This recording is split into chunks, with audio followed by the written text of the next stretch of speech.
Hello, sports fans. Welcome to Spruce Sports Central. Today, we're going to be going over my Week 1 college football rankings. So, getting into my rankings, beginning at number 10, we've got Penn State.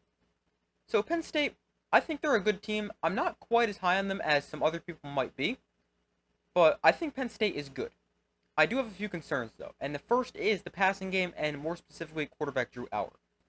As Allar put up solid numbers last year in his first season as the starter, but he was very conservative with the football and didn't do a whole ton. So I think Drew Allar has become a little overrated entering this season.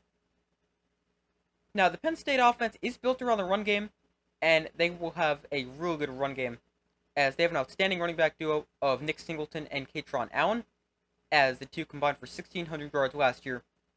And the Penn State defense is also one of the best in the country. Penn State's a good team, and heading into the season, I've got them ranked at number 10. Ninth, we've got Utah. So I've got Utah at number 9, and they could be a slightly underrated team heading into this season. Last year, they had a down year going 8-5, but I'm expecting them to be much better this season. Quarterback Cam Rising is back after missing all of last season with a torn ACL, and he is set to lead an offense that should see major improvement from last year, where they scored just 23 points a game. And the Utah defense is really good entering this season. They were great last year and returned 8 starters. Utah, they're a great team. I've got them ranked at number 9. 8th, we've got Missouri. So Missouri came out of nowhere, winning 11 games last year after winning just 6 games the season before that. And Missouri is looking to be a good team entering the season once again. And I think they should be able to prove that last season wasn't a fluke. Offensively, especially their passing game, they are really good. Quarterback Brady Cook returns, and star receiver Luther Burden is back after having 1,212 yards last season. Plus, there are also several other good pass catchers for this offense. And Missouri also improved the defense by bringing in several key transfers. Missouri, they're a good team. I've got them at number 8. Coming in at number 7, we have Alabama. So Alabama enters a new era with Kalen DeBoer now as their head coach after Nick Saban retired. Now, this is still a good Alabama team, but they might be not quite as good as they were in previous seasons. But they are still Alabama, and they're still one of the most talented teams in the country. Offensively, quarterback Jalen Milroe is back, and he's a great runner, although could improve as a passer. But the concern for Alabama offensively is Milroe, while he is good, he doesn't have a ton of weapons, as Alabama lost their top 2 rushers and their top 3 receivers from last season. So that's concerning. Another thing that's concerning is the defense, as the defense had never been a problem under Nick Saban. It had always been good. But Alabama lost numerous standouts from last season's team, and I still think Alabama is good. I've got them at number 7 in my preseason rankings, and you might think that's a little bit low, but I've got them a little lower than other people might have them because there's just some uncertainty about some key positions. Number 6, we've got Ole Miss. So Ole Miss has extremely high hopes this season, and they have a great team.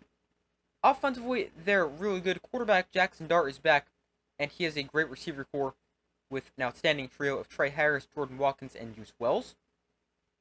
The run game lost with Sean Judkins, but should still be solid with Ulysses Bentley and LSU transfer Logan Diggs. And the defense has also made major improvements and should be much better than it was in previous seasons.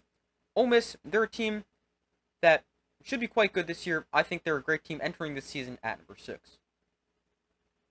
Getting into the top 5, number 5, I've got Notre Dame. So, Notre Dame, they're a great team. They brought in Duke transfer Riley Leonard at quarterback, who I think is one of the most underrated quarterbacks in the country. And they also added 2 transfer receivers in Chris Mitchell from FIU and Bo Collins from Clemson. Plus, they have the best tight end in the country, Mitchell Evans.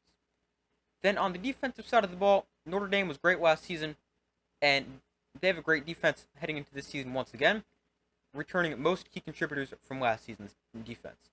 But Notre Dame, they're a great team. I've got them number 5 entering this season. 4th is Texas. So Texas made the college football playoff last season, and I think they're a great team once again, and they're a top 5 team entering this season. Quarterback Quinn Ewers returns, and while Texas did lose their top 2 receivers from last season, Donnie Mitchell and Xavier Worthy, they brought in a few good transfers led by Isaiah Bond from Alabama. Now, the running back position is a little inexperienced after CJ Baxter went down with a season-ending knee injury in training camp, but there's still plenty of capable players in the backfield. And then defensively, Texas is a very good team, and they enter this season as my number 4 team in the country. Third, we have Ohio State. So I've got Ohio State at number 3. They brought in Kansas State transfer Will Howard at quarterback, and arguably the best running back in the country, Quashon Judkins from Ole Miss, who had 31 rushing touchdowns in the past 2 seasons combined. Now, the receiver core is always great for Ohio State, and the defense was great last year and returned several key contributors, plus they added Alabama star safety transfer Caleb Downs. But Ohio State, they're a great team entering this season. I've got them at number 3. Second, in my rankings, I've got Oregon. So I've got Oregon barely ahead of Ohio State, but for me, they're not really 2 and 3. It's 2A and 2B. Both teams are extremely good, but I've got Oregon at number 2 if I have to put one at 2 and one at 3. But Oregon, they lost a lot of key players from last season's team, but they were maybe one of the most active teams in the transfer portal and maybe had the best transfer portal class of any team, as they brought in some big-name transfers, including quarterback Dylan Gabriel, who's one of the Heisman favorites entering this season. Gabriel also has a great receiver duo to throw to of Tez Johnson and Texas A&M transfer Evan Stewart. And the defense, which was already good last season, got even better with the addition of several key transfers who are quite talented. But Oregon is one of the best teams in the country, and I have them at number 2. And my number 1 team entering this season is Georgia. So I've got Georgia at 1. Offensively, they're led by a player who I think is the best quarterback in the country, Carson Beck, and he's also a Heisman contender. They also added Florida transfer running back Trevor Etienne and have some good receivers. Then the Georgia defense has been a huge reason of their recent success and a big part of their 42-2 run in the past 3 seasons combined. And Georgia's defense is very good once again. But Georgia is my number 1 team entering this season. But those are my week 1 college football rankings, or my preseason rankings.